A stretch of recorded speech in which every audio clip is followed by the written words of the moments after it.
पिता पिता जीवन है, संबल है, शक्ति है। पिता सृष्टि के निर्माण की अभिव्यक्ति है। पिता अंगुली पकड़े बच्चे का सहारा है।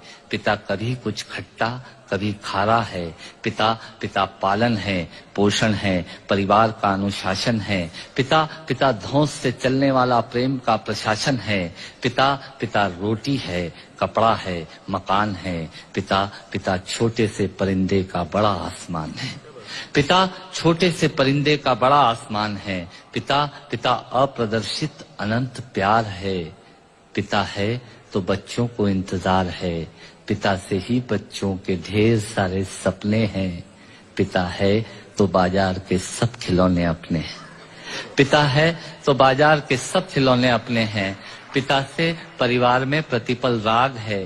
पिता से ही माँ की बिंदी और सुहाग है। पिता परमात्मा की जगत के प्रति आसक्ति है। पिता गृहस्थ आश्रम में उच्च स्थिति की भक्ति है। पिता अपनी इच्छाओं का हनन और परिवार की पूर्ति है। पिता पिता रक्त में दिए हुए संस्कारों की मूर्ति है। पिता पिता एक जीवन को जीवन का दान है। पिता पिता दुनिया दिखाने का एहसान है। पिता पिता सुरक्षा है अगर सिर पर हाथ है। पिता नहीं तो बचपन अनाथ है। पिता नहीं तो बचपन अनाथ है।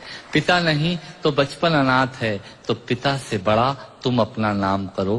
पिता का अपमान नहीं, उन पर अभिमान करो, क्योंकि माँ बाप की कमी को कोई पाट नहीं सकता और ईश्वर भी इनके आशीषों को काट नहीं सकता। और ईश्वर भी इनके आशीषों को काट नहीं सकता। विश्व में किसी भी देवता का स्थान दूजा है। माँ बाप की सेवा ही सबसे बड़ी पूजा है। विश्व में किसी भी तीर्थ की यात्राएं व्यर्थ हैं यदि बेटे के होते माँ बाप असमर्थ हैं। यदि बेटे के होते माँ बाप असमर्थ हैं। वो खुश नसीब हैं माँ बाप जिनके साथ होते हैं, क्योंकि माँ बाप के आशीषों के हाथ हजारों हाथ होते हैं।